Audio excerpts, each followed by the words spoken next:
Welcome to episode 6, My Story episode 6.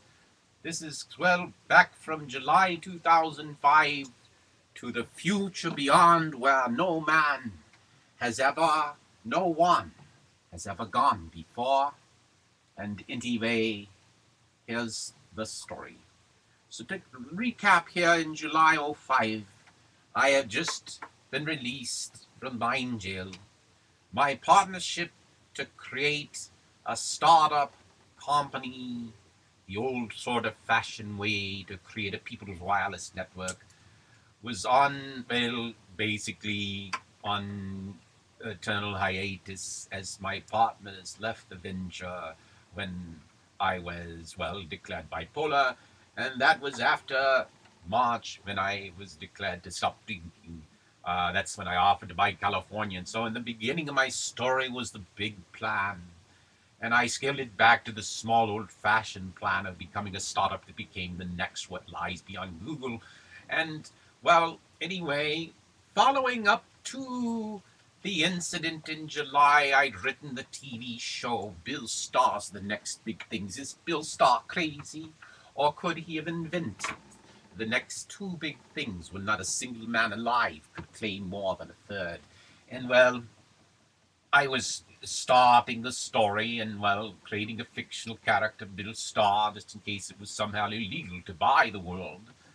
But I believe that the law is on my side, and only one law, God's law. All of them are the same one, but God's law is on my side because it's perfectly legal for a single man to buy the world for all the people when he's not buying it for himself, which was basically sort of the plan all along. But anyway, so we get to July, and I created a story, and already by then, so how do you buy a world? How do you offer 3 to 5 times all the technology companies in the earth? So you imagine this is all of a sudden, imagine 3 to 5 times all the companies are now owned by our enterprise, the people, and now we're going through a massive rearrangement of intellectual property and enterprises to maximize the technology deliverance across the board. But we don't stop with paying 3 to 5 times. We buy 3 to 5 times the gold companies, 3 to 5 times the oil companies, the gas companies, the utilities, the banks, you name it. We buy them all out for a premium and restructure beyond your mind. In fact, it gets to the point where half of the enterprise, at least, even the public enterprise, we're buying it out, we're canceling out nations, states, and counties. So just imagine half the enterprise that you have around you is now obsolete.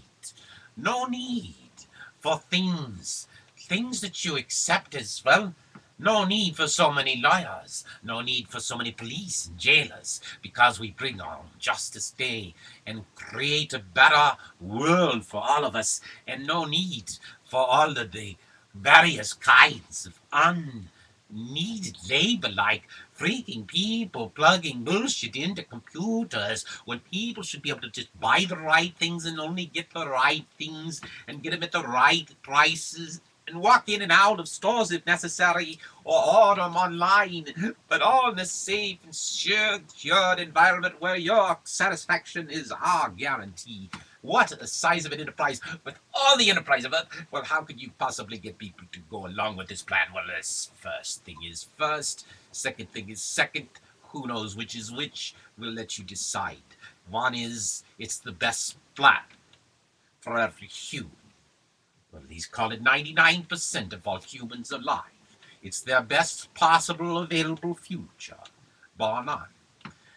The other part of the story is this, is how do I afford to buy for 3 to 5 times? The other part of the story is we created one infinite bank of infinite money, one single bank of the world, a world owned by us. So in effect, the plan is for the people of Earth to buy themselves out.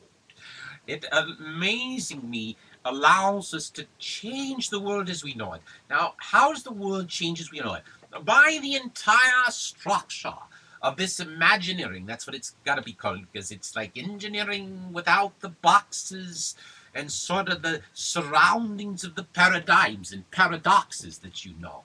It's the understanding of what lies beyond if we unleash ourselves with no concept that we are restrained in any other way other than to achieve the best possible result for all of us fast as possible. Well, what happens is you are able to advance the state and the rate of change in technology by, let's say, just one order of magnitude, one factor of 10. You could easily afford to pay 3 to 5 times for the companies. If you just triple the business in the world, you could easily afford to pay 3 to 5 times. But going up 100%, going up 10 times is like, well, that 10 times is 1,000%. It's like going up 10 times.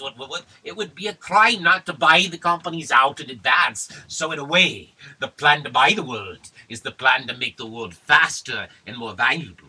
And I dedicated that plan and all of my ideas back to the people. And so in a way, all of my ideas and myself became a champion enterprise owned by the people. In fact, I'm not even owned by myself in this plan. I'm simply talent in the show. And so that gets weird, because if you're simply talent, I'm working for the people, which would have been my worst nightmare if it wasn't working for the people by choice and working for them on the plan, the master plan, to create a world new order of capitalism and communism under God. Don't get all freaked out about either of those terms, or, well, any one of the terms. Don't get freaked out about capitalism, because capitalism is good, and God was definitely a capitalist. But, well, Jesus was probably the first communist around. But that's really not the point. If you don't grow the wealth of the people at the bottom, you don't grow the wealth of the people at the top. It's the fountain, the pyramid of wealth. It's the recognition that rising the boats of all the people can rise the boats of all. And so, how do you win the hearts and minds of those who have everything, of power and wealth?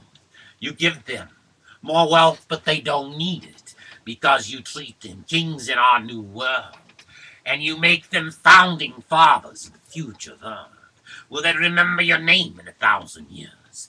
Not in your reality, but in 999 years. They will remember the names of the founding fathers and mothers, and their children, and their children's children.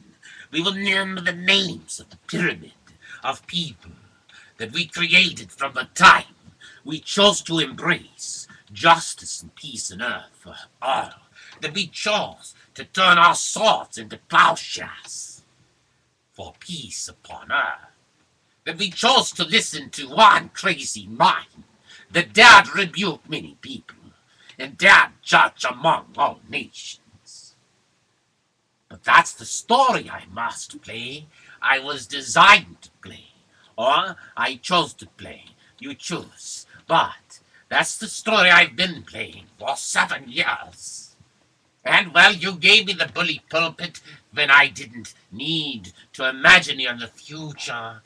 Well, within the construct of your own, then it just really becomes, could I really engender a conspiracy with your top, what I called my board of angels, your board of angels, our board of angels, 10 business bones, 7 political heads.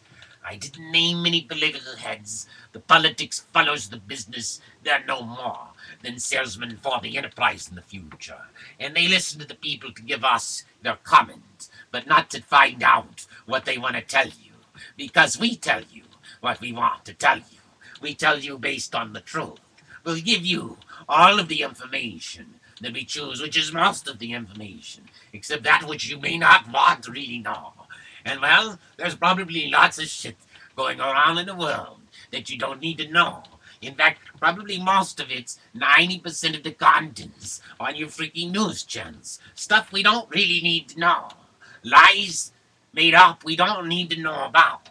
But you build your future based on a reflection of your own lies, based on a reflection of your own bad channels. Do you think that you will program your children with the amalgam of bullshit in the wild, wild west of your internet? What are you doing? What are you thinking? We have no choice but control this thing we call the internet, and control it for all people, but not to restrict free speech, but to open it, but to protect and safeguard everybody against speech they don't really need to see or hear. But that's the paradigm of paradoxes that the internet is. But anyway, back to the story. So I chose 10 business bulls. And well, they weren't necessarily chosen, and my political head at the time was HUhn, just so you count the numbers I had with one political head, a call of the people on earth, with one choice of one political head. Well, and maybe arguably the best current capitalist on the planet. And so, well then we chose the board with Steve Jobs and Bill Gates. Bill was relegated to rolling up a monopoly of all charities on earth, and all churches, charities too. Well, and then of course we would eventually have a council of God, with representatives of all possible religions, but led by the leaders from the sport to Sistani, led by the leaders of religion, to calculate, does God want man to create peace on earth, or wait for him to be saved by God? If man can create his own judgment day and peace on earth, should man be allowed, should man not only be compelled by the prophecy of all your Bibles to create such a heaven on earth if it's available to him? That's a primary choice. That's a sort of a biblical choice. That's why I said 10 business bulls and 7 political heads, because you couldn't possibly explain a plan to buy the world, and a construct from moving from where we are today to where we will be in the future for 19 or 99 or 1,000 years. The only construct you'll ultimately understand it is that you had faith in this vision from the beginning, but it's slightly different than your vision, because it's the vision of mankind becoming intelligent, learning that we are intelligently designed to choose our own freedom of choice, and to choose peace on earth, to choose working together in one enterprise with no politics or nations, to prove that we can build to eternity and beyond. But anyway, so the point was this. Along with Steve Jobs and Bill Gates and the Google guys, Larry Ellison, you name them.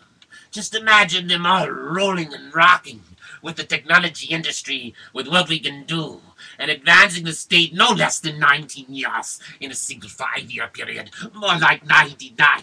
But when you unleash the power of the world's enterprises with our defense industries taken to peacetime uses, you actually allow us in 5 years to easily achieve 99 years of advance, if not 999 years of advance. Give it 7 years, you're well beyond anything you know in Star Trek. You're well beyond your minds. You can't even write this shit in Hollywood. It's so far beyond you. But the point is also, half of you are out of jobs. So what do? Well, guess what? We can return. We can afford. In fact, we can't not afford to retire you out. We can afford to create a future someday where everybody is financially retired on a stipend by the time they're 19. Why? Because it's cheaper to retire people on a stipend than run a jail system to try to jail them while they starve to death on the streets. It's, well, much cheaper to run an enterprise built on the foundation of serving Maslow's pyramid for all people, guaranteeing satisfaction in life and liberty and happiness to all people on the planet. It's much more when we can build a future rather than watch us fall apart at the heart of war. War practiced in the battlefields, war practiced in the boardrooms, in the bedrooms, in the family rooms. War that permeates our entire culture. War that must be ended. War that once ended will allow our enterprise to grow beyond your imagination. What you can't afford to build today, we can't afford to build faster now. One Dubai Tower you can't afford, we need 1,000 times that number all over the earth. How can we afford it? How can we not afford it? With the palaces and castles we built, because there are sets in our movie, our reality movie, where your life is captured from the moment you begin to live, with your own private moments to yourself and the public moments in public domain. Your life is